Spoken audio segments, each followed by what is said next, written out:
Hello, friends. Welcome back to From the Dark Side. I'm your host, Sherry. Today we're talking about a deadly crash that happened on the Taconic State Parkway in New York. It was horrifying, and I remember it being all over the news. But who caused this massive pileup was the most shocking. A woman who was known to be a loving, kind, professional mom and wife, but may have had another side she didn't share with many. Her name is Diane Schuler. She is 36 years old, and she died in this crash as well. Trigger warnings in this one since there are children involved and we're talking about a deadly car crash. It's completely okay to turn this off. There's plenty of other episodes you could listen to instead.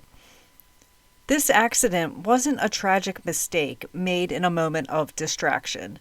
Diane Schuler wasn't texting, she wasn't lost. Something far more unsettling led to this crash.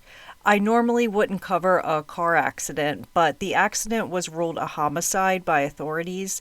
This was based on the fact that multiple people were killed due to her negligent driving. I've been putting off talking about this story because a few years ago I watched a documentary about it on HBO Max. Now, I read autopsy reports, I can look at photos of unidentified bodies, crime scenes, and listen to court testimonies. Nothing really phases me these days. You guys probably do the same thing. Us true crime fans are desensitized to a lot of stuff. But something about this documentary I watched just made me feel weird. I know exactly what it is. It's because at one point they show a close-up image of Diane laying in the grass after she died, and I just remember feeling sick looking at it. While compiling all the research for this case, I had to be super careful because I was worried I was going to see it again. It was like someone had the camera and was standing over her while she laid on her back in the grass, and you can see her facial expression and her upper body. It's not overly bloody and she's not disfigured or anything like that. I think her shirt was ripped pretty bad, but that's it. It was just a picture of a person who has only been dead for maybe 30 minutes. She didn't look like any of the pictures I've seen of her and nothing what I pictured her to look like. I wished at that moment that I hadn't seen it. I think what bothered me so much was that I was so angry with her for what she did, and she was dead and laying there peacefully and would never have to go to trial or face the consequences of her actions. I swear I'm going to stop talking about this in a moment, but I wanted to add that I needed to know it wasn't just me. So I went on Reddit browsing around for people who also watched the documentary, and they all said the same thing about the picture. Some said they felt sick for days, others said they had a rough few days afterwards and everything felt gloomy. Others said they still think about the photo years later. It definitely gave me the creeps. We'll talk more about this documentary later, and you can decide if you want to watch it or not if you haven't already. This is episode 160, The Case of Diane Schuler. We're going all the way back to 2009 for this one. Electronic retailer Circuit City closed all of its doors in the U.S. Pilot Chelsea Sullenberg emergency landed his Flight 1549 on the Hudson River shortly after leaving LaGuardia Airport. All of the passengers survived, and the event was called the Miracle on the Hudson. The Pittsburgh Steelers won the Super Bowl. Slumdog Millionaire won Best Picture at the Oscars. The world lost the King of Pop, Michael Jackson. And in weird news from 2009, thieves in Germany broke into the Haribo warehouse and stole more than $200,000 in the form of gummy bears. They were never caught. July 26, 2009, Diane Schuler got on the Taconic Parkway in a red Ford Windstar minivan with 5 children inside, including 2 of her own kids and 3 of her nieces, and drove nearly 2 miles, or 3.2 kilometers, in the wrong direction. I'm not talking about a missed exit here or her just being distracted. This also wasn't a medical episode. If it were any of those things, we wouldn't be talking about this right now. She got on the exit ramp the wrong way and began driving into oncoming traffic on a busy highway, all at a high rate of speed. She drove into highway traffic for almost 2 full minutes. Cars swerved, horns blasted, and then at 85 miles per hour, she crashed head-on into an SUV. The result was catastrophic. 8 people died. It was one of the worst traffic accidents in New York State history. It was even on the national news programs that night. Diane was one of the dead. So were her daughter and her 3 nieces. The 3 men in the other car died too. The only survivor of the crash was Diane's 5-year-old son, Brian. The question that haunts everyone who hears this story is, why did she do it? Because when the toxicology report came back, that's when things got messy. Diane Schuler is a 36-year-old mom and wife. She was born November 13th, 1972. Her parents are Eileen and Warren Sr. Diane had 3 brothers. Some reports say she had 4 brothers, but her obituary lists 3 brothers. She was the only girl in the family. Her mother left the family when she was very young, and this wasn't something that Diane liked to talk about, which is understandable. Diane played soccer in high school and went on to attend the Nassau Community College. At the time of our story, Diane and her husband Danny had been married for 13 years. Diane worked as an executive for Cablevision for over 10 years. She made 6 figures a year, which, being that it was 2009 and we were all knee-deep in a recession, is pretty impressive. Danny worked night shifts as a security guard. Together they had 2 children, a 5-year-old son named Brian and a 2-year-old daughter named Erin. They live in West Babylon, New York. Diane was the kind of person who was always prepared. She brought the sunscreen, the snacks, the backup charger. She was called Supermom by her friends and family. You ever have that one friend that when you go somewhere, they have everything you need because they meticulously plan just right? That was Diane, the perfectionist. Friends say that she wore the pants in the house, which is a super outdated term, but that's what they say. They also say they've never seen Diane angry or upset before. She was always pleasant and kind, never letting anything upset her. According to New York Magazine, Danny says one time Diane ran out for milk and returned with a flat-screen TV. Another time she went out for groceries and returned with a brand new Jeep Cherokee.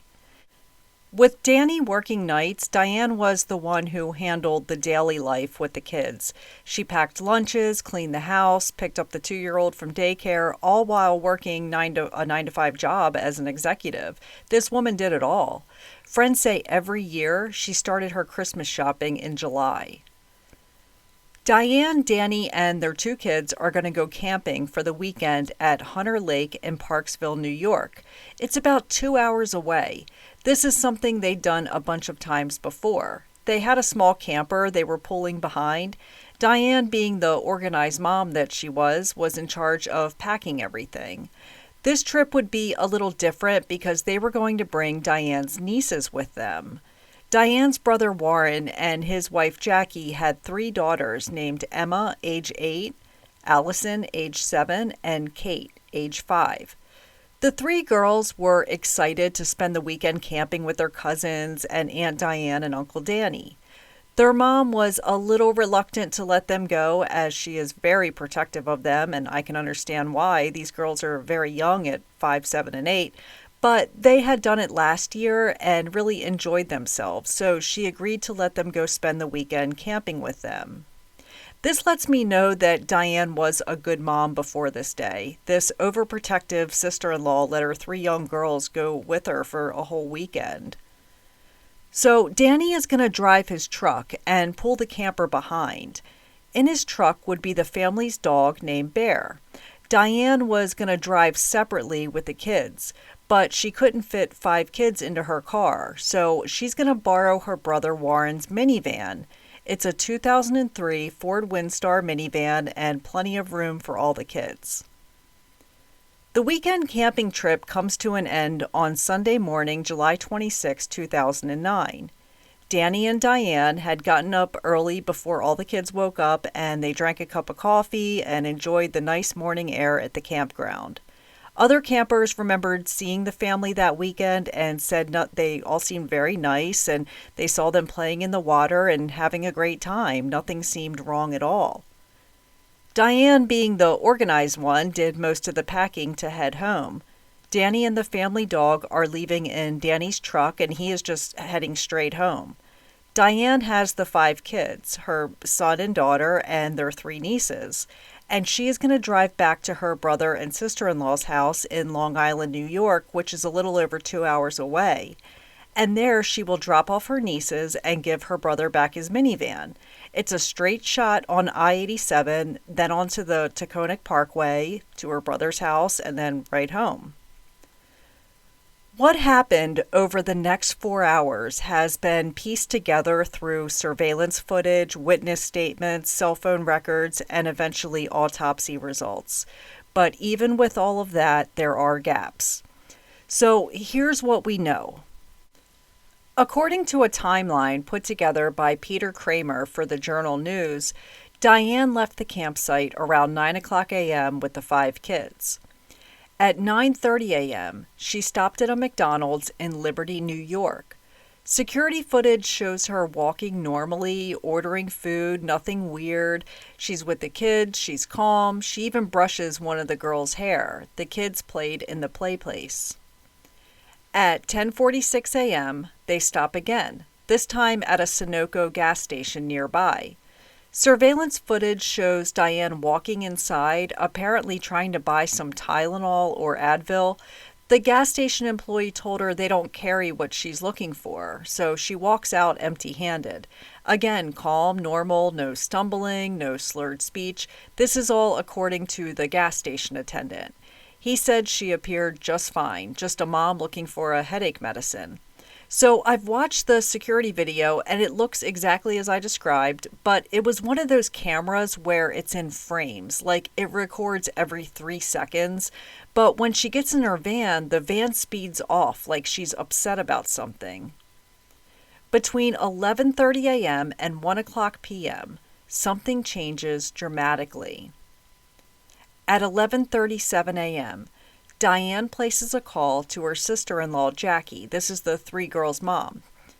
Diane tells Jackie that there is traffic and they're running a little late, but she'll have the girls home eventually. She also tells her that she would like 2 tickets to the church play, Beauty and the Beast, that Emma would be in. At 12 o'clock p.m., a man named Gerald is driving on the New York Thruway when he looks in his mirror and he sees a red minivan speeding up behind him. Gerald's like, "Look at this asshole." The van begins cutting people off aggressively, and a car had to go onto the shoulder to avoid being hit. Gerald was shocked when he saw the driver was some soccer mom. He said he could see the kids' heads in the back seat swaying back and forth as she swerved in and out of lanes. This is a major highway with lots of cars and everybody going over 65 miles per hour. Witnesses begin reporting a red minivan driving aggressively, swerving, tailgating, even driving on the shoulder at times. Keep in mind, the oldest child in this car is 8 years old, which is Emma, one of the nieces. The youngest is 2 years old, which is Diane's own daughter, Erin. Another witness spots a red minivan pulled over on the shoulder, and a woman was sitting on the guardrail, and it appeared that she was getting sick. Another car commuting on this day is being driven by a man named Francis, and he has his wife Jean in the car with him. He's in the slow lane, and a red minivan comes flying up behind him. The car is literally inches from his bumper, and he says he couldn't even see the van's headlights in the mirror. The red minivan is laying on the horn and trying to pass them. At one point, the van even goes on the shoulder to pass, but gets behind them again instead. They're bracing themselves for an accident. They see there's a rest stop ahead, so they're going to pull off the highway and into the rest stop just to get away from this van. But as they pull off the highway and into the rest stop, the red van is still close behind, following them. This was a big rest area with gas pumps for regular cars, and there was also parking for tractor trailers. International friends, I looked up what the term for tractor trailer is outside of the US in case you're unfamiliar with the term, and Google tells me it's called a lorry or a semi-truck. Francis and Jean pull into the gas pumps, and the van goes to the area meant for the tractor trailers. Then it drives over a grassy area and pulls into the regular car parking lot. Jean and Francis are watching the driver from a distance and spot a woman get out of the van and hunch over, and she appeared to be throwing up. When they came back out of the store 15 minutes later, the woman and her van were gone. At 12:55 p.m., a wrong number is dialed from Diane's phone. 3 minutes later, Diane calls her sister-in-law, Jackie. Jackie describes Diane as sounding disoriented. The call lasts 2 minutes. Jackie's husband, Warren, Diane's brother, comes in the door just as Jackie is hanging up, and she tells him that she thinks something is wrong. So Warren calls Diane and says that she doesn't sound like herself. She called him Danny, which is her husband's name. He could hear kids crying in the background. Warren tells Diane to stay put on the side of the road. Don't move. He tells her to put his 8-year-old daughter Emma on the phone. Emma says, "There's something wrong with Aunt Diane." Warren asks Emma what signs she sees around them. She says there's one that says Tarrytown and Sleepy Hollow. Warren knows exactly where this is on the highway. It's exit 9, right near the toll booth. He says, "Just stay there. I'm coming to get you guys." Diane's phone then dials 3 wrong numbers. Her phone is then left on the Jersey wall on the side of the highway. Diane doesn't stay put on the shoulder awaiting her brother. Instead, she takes off. A reason I love technology is that I have an SUV and I can shut it down from the push of a button on my phone. This is a safety feature in case my car ever got stolen. I can turn off the engine and lock the doors with the remote ignition block. So this is his van. If this event took place in 2025, it may have turned out differently.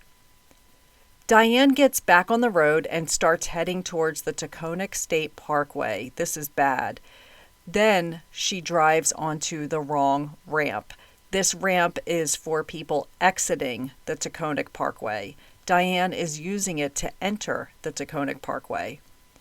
At 1:33 p.m., multiple 911 calls flood in, like 20 calls all at once. Drivers are scared. A red minivan is barreling southbound in the northbound lane of the Taconic. This is not a side road. This is a full-speed, divided highway with no guardrail in the median. Warren and Jackie are calling Diane's phone around 20 times, but each time it went to voicemail as it was sitting on the side of the highway on a Jersey wall. Witnesses report her going 75, 80 miles per hour, no sign of slowing down. One caller stated, "It was literally as if we weren't even on the road. She's coming towards us. I'm blinking my lights and beeping the horn, and my wife is flailing her arms. We drove up on the grass, otherwise we would have been hit. She never put on a brake. Her eyes didn't move." Another caller stated a woman was driving the wrong way and she's going in a straight line. It's like she's trying to kill herself. At 1:35 p.m., this will end, because Diane crashes head-on into an SUV carrying 3 men. Michael Bastardi, age 81, his son Guy, age 49, and their friend Danny Longo, age 74. All 3 men are killed instantly. Another vehicle was hit too, but the occupants weren't harmed. The crash is so intense that the vehicles are unrecognizable.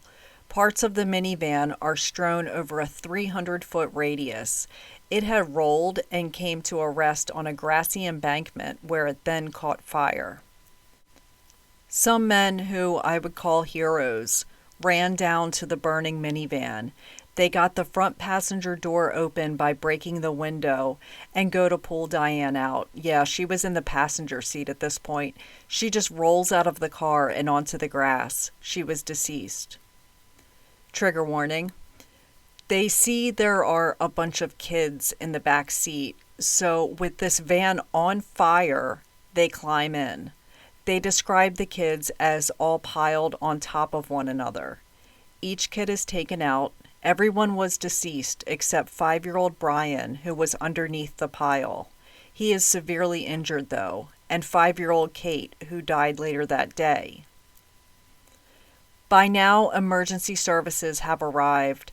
This highway is suddenly a parking lot. It's going to be shut down for about 10 hours. You've got 8 dead people. The 3 men in the SUV that Diane hit head-on. Diane is dead, her 2-year-old daughter Erin, and her 3 nieces, Emma age 8, Allison age 7, and Kate age 5. When first responders arrive, they describe a scene of chaos. Fire, people crying and screaming about the children, car seats are torn apart. It's one of those moments you could never forget. Warren is out driving and can't find Diane and his minivan, so he calls the New York State Police. An alert is put out for this red Ford Windstar minivan, and it's confirmed that a red Windstar van was just involved in a major deadly crash. The pictures of the Chevy Trailblazer that Diane hit, the one carrying the 3 men who all died instantly, you couldn't even tell it was an SUV. It looked like a big piece of mangled metal. It was so sad to see. These 3 guys were out having a day of fun. They were heading to a big family pasta supper. 2 days after the crash, the Westchester County Medical Examiner's Office released Diane Schuler's toxicology results from her autopsy. According to the report, Diane had a blood alcohol content of 0.19%. She had the equivalent to 10 vodka drinks in her system. She also had high levels of THC, which is the active ingredient in marijuana, in her bloodstream. The report suggested that she had smoked within 15 minutes of the crash. The newspaper headlines all read the same things. Drunk mom kills 8. How could a woman with 5 kids in the car, even her own son and daughter, drive drunk? This was a woman with no prior history of substance abuse, no erratic behavior, nothing that hinted at a secret addiction or recklessness. Friends described her as controlled, overly so. She wasn't the type to have 1 glass of wine and loosen up, one friend said. Instead, she was the type to fold your laundry. Another friend said that she once saw Diane drink a pina colada at a party and was worried because she said now she needed a designated driver. So the questions became, did she really drink, or was the toxicology wrong?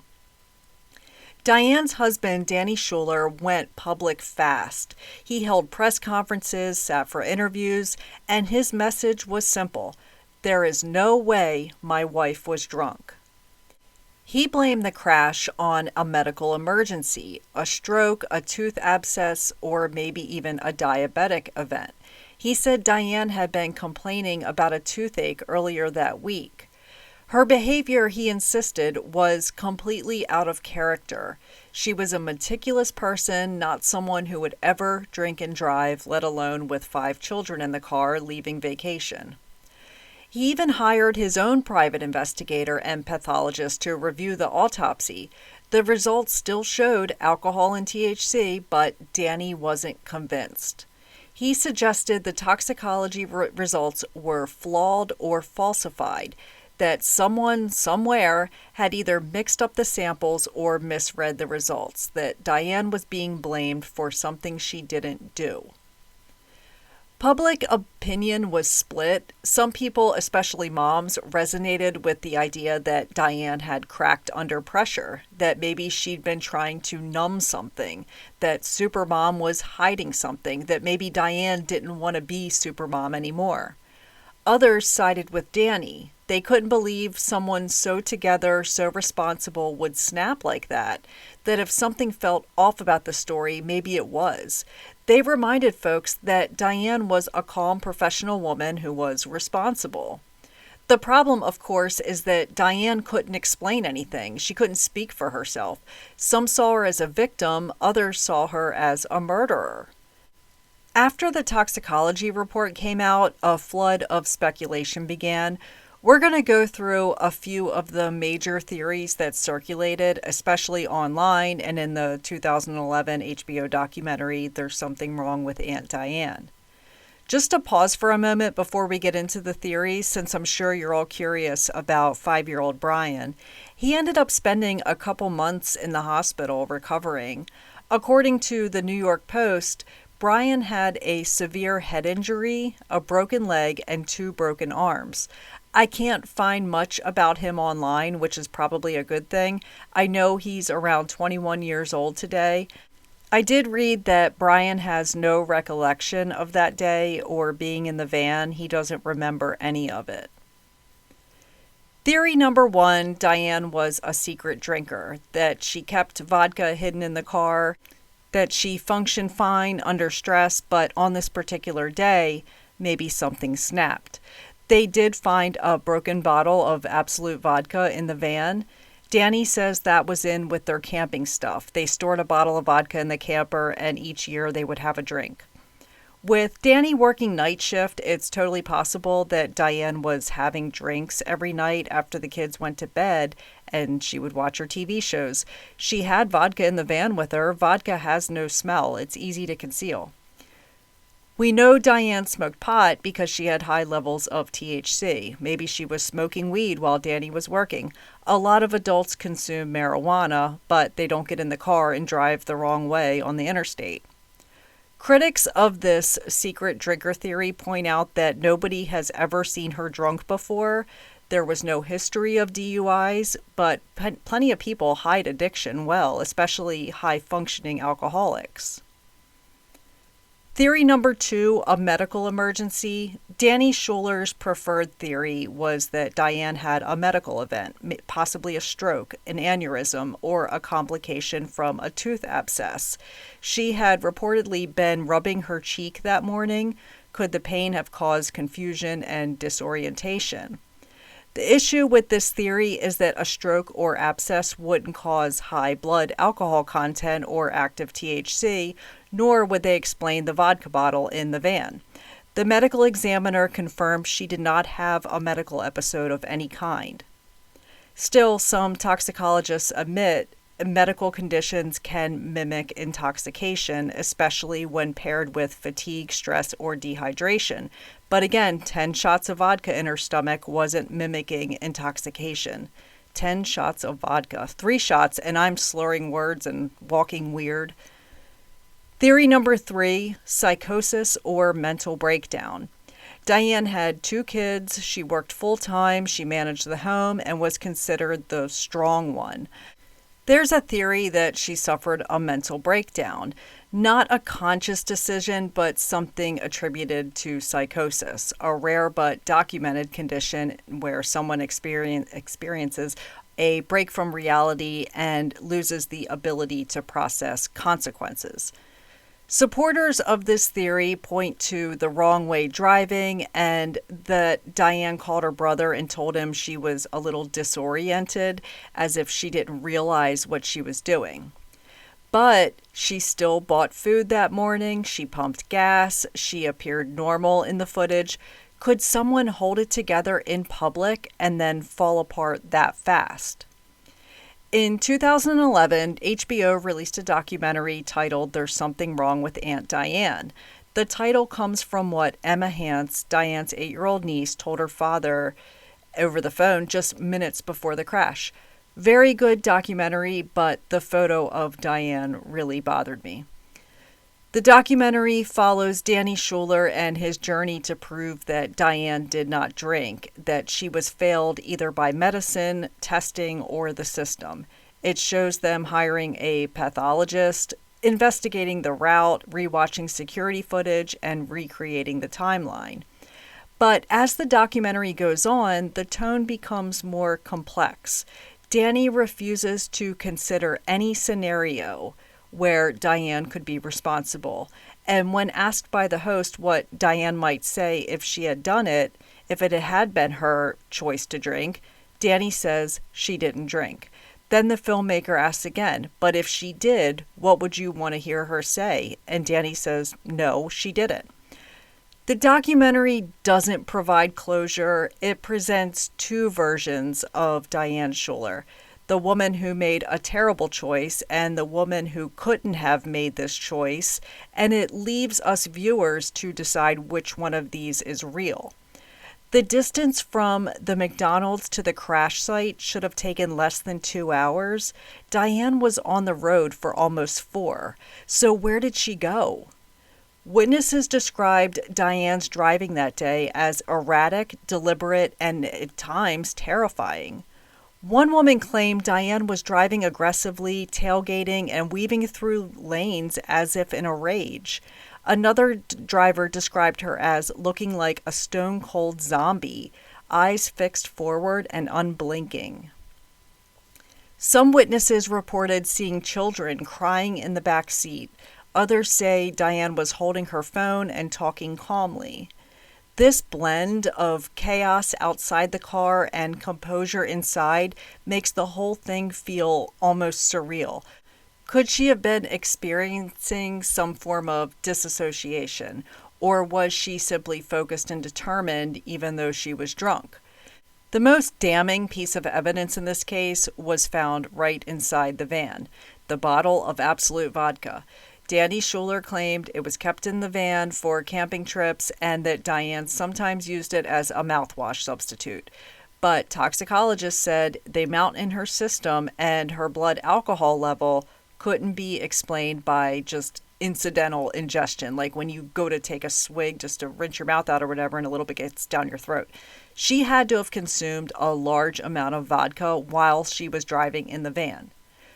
There were no cups, no mixers, nothing in the car that suggested she was actively drinking while driving unless she drank it straight from the bottle. That would mean intent, not just bad judgment, but an act of self-destruction, and it was all deliberate.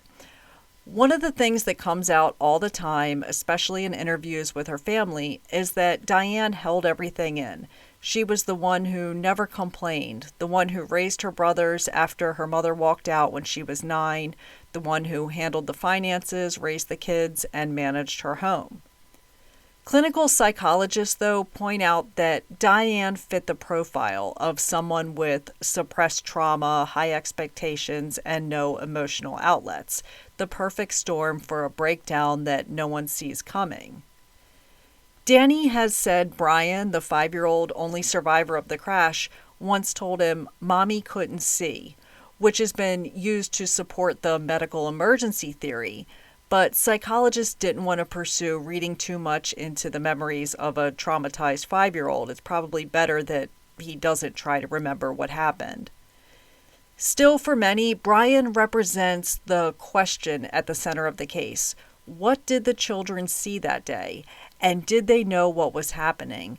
Since it's reported that people who talked to Diane on the phone that morning heard children crying in the background, I think they probably knew, especially when Emma said there's something wrong with Aunt Diane. Danny Schuler and the pathologist he hired, Dr. Michael Baden, suggested the possibility that the toxicology report was flawed. Dr. Baden said there was no alcohol smell reported at the scene, no signs of liver damage, no prior history of addiction. Could the samples have been contaminated? But independent experts were in agreement with the original findings. The alcohol content in Diane's blood, urine, and gastric contents all matched. And the THC wasn't just a trace, it was active, meaning she had consumed marijuana within 1 hour of the crash. She was in the van driving with the kids for 4 hours. In short, the science held up. What didn't hold up was the family story. Danny Schuler stood by Diane's innocence publicly and repeatedly maintaining his wife's innocence. Her brother and his wife, who lost all 3 daughters, were a different story. These two lost all 3 of their kids at one time. Warren and Jackie Hance's pain was unimaginable, and the thought that Diane may have killed their daughters on purpose or through recklessness was something they could not forgive her for. Every theory seems to have a hole, one detail that doesn't quite fit. If it was just a breakdown, why drink vodka? If it was planned, why take the kids? If she was confused, how did she function so normally in the gas station footage? More than 15 years later, people are still writing Reddit posts about it, still watching the HBO documentary, still arguing in comment sections. People are really divided about Diane Schuler. I'm not upset with her for being a secret alcoholic, if she was one.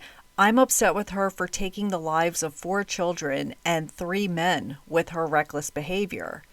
I agree with the science in this case. I know her husband is kicking and screaming, saying that she didn't drink. Maybe he really believes that. But the autopsy showed that she was drunk, not sick, not having a medical episode. She was drunk, she was drunk, she was drunk. It's a very simple explanation. What's not simple is why this wonderful supermom decided to crash with 5 little kids in the car. If she had a medical episode, it would be more understandable and forgivable. But the medical examiner is telling all of us she had 10 shots of vodka in her system. These weren't consumed the day before. These were consumed in the hours and minutes leading up to the crash. For 36 years, Diane lived a good life. She is only remembered for the last 4 hours of her life. That's her legacy. Nothing she did before this crash will be remembered except to those close to her.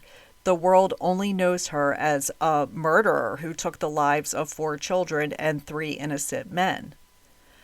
Let's talk about the lawsuits because there was a lot of them. Diane's husband, Diane Schuler, sued his brother-in-law Warren. Yes, the man who lost 3 daughters in the crash was sued. Isn't that crazy? The reason he sued him is because Warren owned the minivan that Diane was driving that day. Danny also sued the state of New York due to the highway conditions, according to New York Legal Blog. He claims that the accident was caused by negligent roadway design, maintenance, and improper signage, resulting in the death of his 2-year-old daughter Erin and injuries to his surviving son Brian. Some of the Bastardi family sued Diane's estate for wrongful death, and the third man in their vehicle, their friend who was killed, his family sued Diane's estate. Jackie and Warren Hance sued Diane's estate as well for wrongful death of their 3 daughters. Jackie and Warren turned their grief into something else, though. The Hance Family Foundation, a nonprofit focused on empowering young girls in memory of their daughters. In their book, Jackie Hance writes about her anguish and confusion. Jackie says, quote, "She was supposed to protect them. That was her only job. How could she do this?" She also told Ladies' Home Journal in 2011, "People always ask how I feel about Diane. You can't imagine how complex that question is. How does a person go from being like a sister to me, adored by my girls and cherished by my husband, to being the one who ruined our lives?" In better news, in 2011, Jackie gave birth to a little girl. This newborn brought joy back into their lives. They lost their 3 kids, and they had this little newborn now. It was a bittersweet moment for them, I'm sure. Today on the Taconic State Parkway in New York, there sits flowers and a cross where the crash happened. Rest in peace to every victim in this story.